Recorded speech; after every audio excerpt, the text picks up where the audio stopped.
He put the receiver back down, stroked his moustache, thinking. No, he was being stupid. What such a Sure, there were lots of people called Potter who had a son called Harry. Come to think of it, he wasn't even sure his nephew was called Harry. He'd never even seen the boy. It might have been Harvey, or Harold. There was no point in worrying Mrs. Dursley. She always got so upset at any mention of her sister. He didn't blame her if he'd had a sister like that. But all the same, those people in clothes. He found it a lot harder to concentrate on drills that afternoon. And when he left the building at 5 o'clock, he was still so worried that he walked straight into someone just outside the door. Sorry, he grunted, as the tiny old man stumbled and almost fell. It was a few seconds before Mr. Dursley realized that the man was wearing a violet cloak. He didn't seem at all upset, being almost knocked to the ground. On the contrary, his face split into a wide smile. Wide stare. Oh, don't be sorry, my dear sir. The captain will upset you with that. Rejoice. It's a glass. A glass. Even puddle like yourself celebrate. Yay. And Mr. Dursley around the building walked on. Mr. Dursley stood rooting his arm. He was hugged by a complete stranger. He also thought he was called a mother. And hugged his car, set on both, imaginary, which he never hoped before, improved imagination. As he pulled into the driveway of number 4, the first thing he saw was the tabby spotted that morning. It was now sitting on his garden wall. It was short, the same one. It had the same marking around its eyes. Stop, Mr. Dursley loudly. It just gave him a stir. Was this normal cat behavior? Dursley wondered. Trying to pull himself together and get himself into the house. He was still determined not to mention what. Mrs. Dursley had a nice, normal day. She told him over dinner all about Mrs. Next Door's problems with her daughter and how Dudley had learned to read well. Sharp. Mr. Dursley tried to explain normal. When Dudley had been put to bed, he went into the living room trying to catch the last report on his news. And finally, bird watchers everywhere reporting the nation's owls behaving very unusually. Although owls normally hunt at night and are hardly ever seen in daylight, there have been hundreds of sightings of these birds flying in every direction since sunrise. Experts are unable to explain why owls have suddenly changed their sleep. The news leader allowed himself a grin. Most mysterious. And now, over to Jim McGuffin with the weather. Going to be any more showers of owls tonight, Jim? Well said, said the weatherman. I don't know about that, but it's not only the owls who've been acting odd today. Viewers as far apart as Kent, Yorkshire and Dundee have been phoning in to tell me that instead of the rain I promised yesterday, they've had a downpour of shooting stars. And people have been celebrating bonfire night early. It's not until next week, though. But campfires are wet. Mr. Dursley sat close to the armchair, shooting stars all over the place. How? Night by daylight? Notes all over there. The whisper about the pot. Mrs. Dursley came into the living room, carrying 2 cups. It was no good that he had to say something. He cleared his throat nervously. Petunia, dear, you haven't heard from your sister lately, have you? As he expected, Mrs. Dursley was shocked and angry. After all, in an ordinary connection, he didn't have a sister. No, said Charles. Why? Stuff on the news. Dursley up. Owl. Stars. And there was a little. Didn't come today. So, snapped Mrs. Dursley. Well, I'm not maybe something with, her lot. Mrs. Dursley soon pursed lips. Mr. Dursley wondered whether he dared tell her her name often. Decided he didn't dare. Instead, he said, casually as good, their son. You're about done this age now? I suppose so. Mrs. Dursley. What's his name again? Howard. Cat. Ask a common name to ask him. Oh, yes. Mrs. Dursley, his heart sinking horribly. Yes. He didn't say another word on the subject as they went upstairs to bed. While Mrs. Dursley was in the bathroom, Mr. Dursley crept to the bedroom window and peered down into the front garden. The cat was there. It was staring down to the big drive. Also, waiting. Possibly catching. All this connected the two of them. He got out and were related to the parents. Well, dead. The Dursleys got dead. Mrs. Dursley fell asleep quickly, but Mr. Dursley lay awake, turning it all over in his mind. His last comforting thought before he fell asleep was that near him and Mrs. Dursley. The Potter knew very well what he and Petunia thought about them, their kind. He couldn't see how he and Petunia could get mixed up in anything that might be going on. He yawned and turned over. It couldn't be them.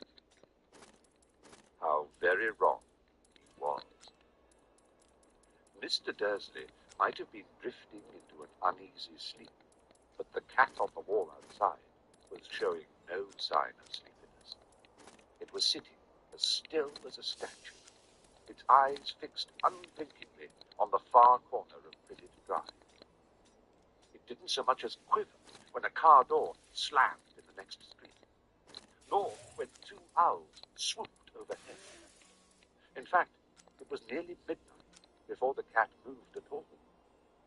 A man appeared on the corner the cat had been watching, appeared so suddenly, suddenly, you'd have thought he'd just popped out of the ground. The cat's tail twitched, and its eyes narrowed. Nothing like this man had ever been seen in his life. He was tall, thin, and very old, judging by the silver in his hair and beard. They were both long enough to touch his belt. He was wearing long robes, purple robes sweeping brown, tight, bucking, eyes were light, bright, sparkling, behind part of his feathers, and his nose was very long, but though it was rope, this man's name was Albus Dumbledore. Albus Dumbledore really justified everything, eh? Was unwelcome.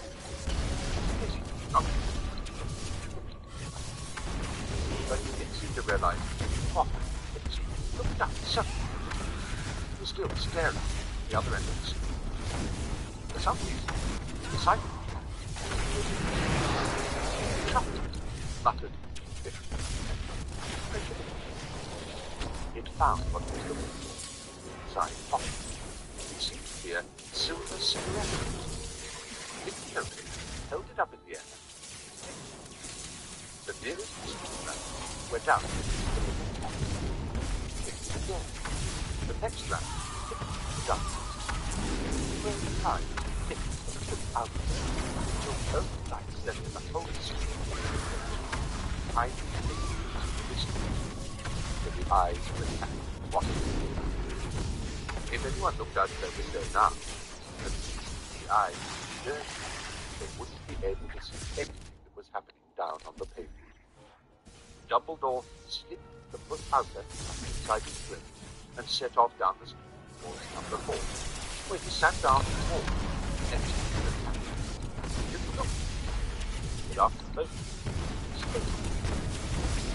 And she here has come. disturbing smile at it that was wrong. Instead, he was smiling at the rather severe-looking woman who was wearing square glasses, in the shape of a mark had around the dial. He was wearing an emerald one, her black hair was drawn into a tiny bun. She looked particularly bottled. Hello, please. Dear Professor, I've never seen a cat seem so sick. You're listening to the sit down a bit more today, Professor Doctor. All day? Instead of I must have found you just a piece of on my way here. Professor Doctor is oh, everyone's celebrating my celebration. It seems that everyone's all happy. No, even others what's going on. It was on their knees. She just went back to the dark with the I don't knock them out. Stars. No, they're not genius. They were bound to notice something. Stars down. I bet that was the diggle. You never had much sense. Oh, can't said Dumbledore gently. We've had precious little to celebrate for 11 years. But no, said Professor McGonagall irritably.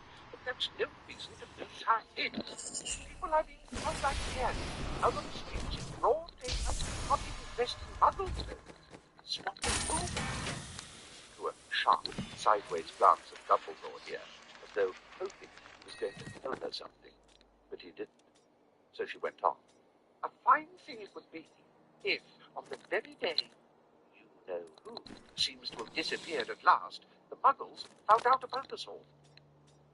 I suppose he really has gone, Dumbledore? It certainly seems so, said Dumbledore. We've had much to be thankful for. Would you care for a sherbet lemon? A what? Sherbet lemon. They're a kind of Muggle sweet I'm rather fond of. No, thank you, said Professor McGonagall coldly, as though she didn't think this was the moment for sherbet lemons. As I say, even if you know who has gone, my dear Professor, surely a sensible person like yourself can call him by his name. All this you know who nonsense. For 11 years, I've been trying to persuade people to call him by his proper name, Voldemort. Professor McGonagall flinched, but Dumbledore, who was unsticking 2 sherbet lemons, seemed not to notice. It all gets so confusing if we keep saying, you know who. I've never seen any reason to be frightened of saying Voldemort's name.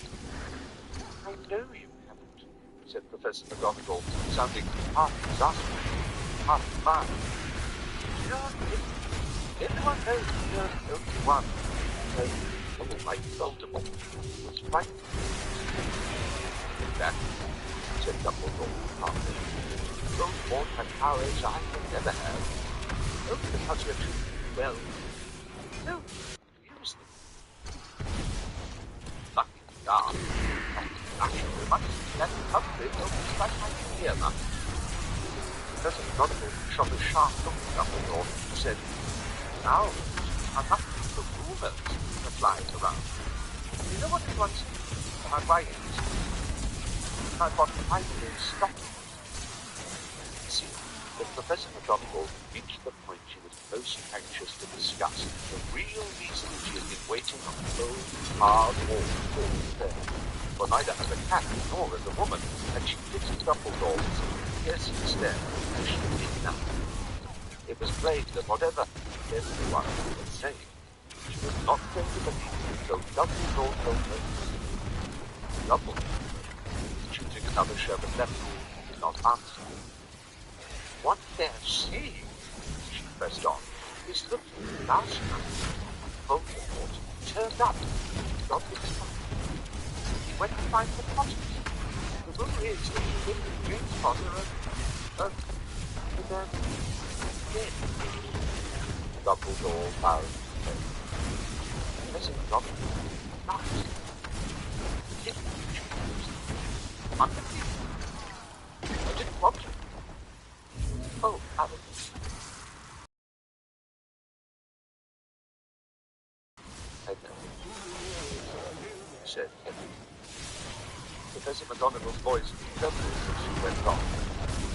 It's not all. Yes, I would kill Potter's son. Couldn't kill that little boy. No one knows why. How? But yes, but when he couldn't kill Harry Potter, Voldemort's power somehow broke, and that's why he's gone. Dumbledore nodded bluntly. It's true, told the Professor McGonagall. After all these poor people who killed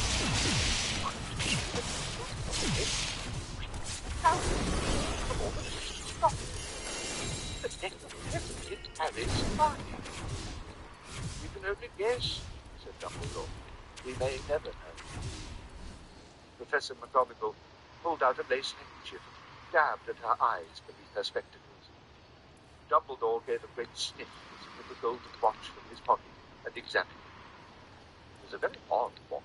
It had 12 hands, but no numbers.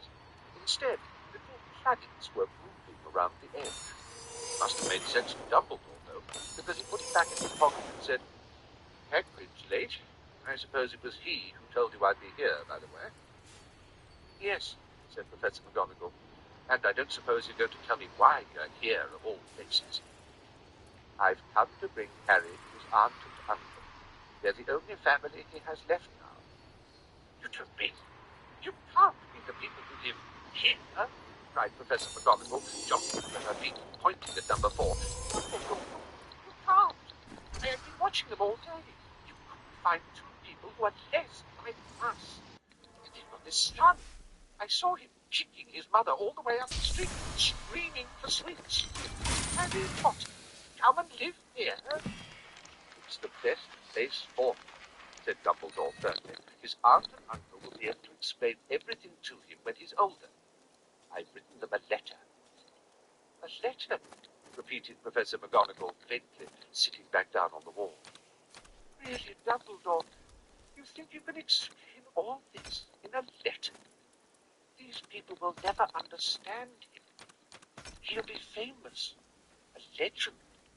I'd be surprised if today was known as Harry Potter Day. There were books about Harry. Every child in our world will know his name. Exactly, said Dumbledore, looking very seriously over the top of his half-eaten glasses. It would be enough to turn any boy's head. Famous before he could walk and talk. Famous for something he won't even remember. Can't you see how much better off he'll be growing up away from all that?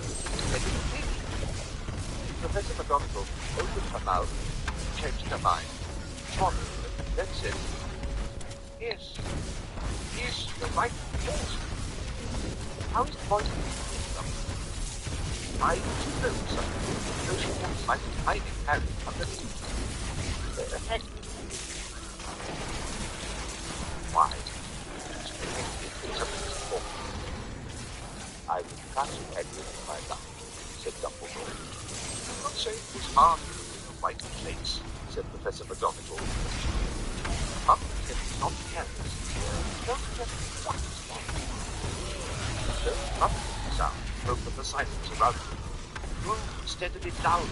They looked up and down the street for some sign of a headlight. It swelled to a roar. They both looked up at the sky, and a huge motorbike fell out of the air and landed on the road in front of them. The motorbike, it was nothing but a man sitting astride it. He was almost twice as tall as a normal man, and at least 5 times as wide. He looked simply too big to be alive. It seemed wide. Long, bushy black hair and beard hid most of his face. He had hands the size of customers. His feet and leather boots were like thick velvet. His vast, muscular arms was holding under the blankets. Egg, said Dumbledore, sounding deep. Hot nuts. And when did that notify? Borrowed it, Professor Dumbledore, sir, said the giant, lying hand at the motorbike as he spoke. Young, serious black that he made. I thought it was no problems then? No, sir. house was almost destroyed when I got out all my little muggles started swarming around. He fell asleep and was lying over Christmas. Dumbledore, then Doctor, then Paul with a bundle of blankets. Inside, just visible, was a baby boy, fast asleep. Under the carpet of jet black hair in his forehead, they could see a curious shape, like a bolt of lightning. What way? Whispered Professor McGonagall. Said Dumbledore, and then smiled.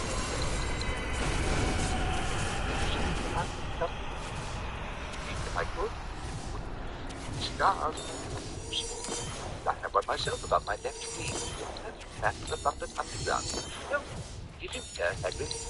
Let's get this over with. Dumbledore took Harry in his arms and turned towards the Dursleys' house. Could I say goodbye to him?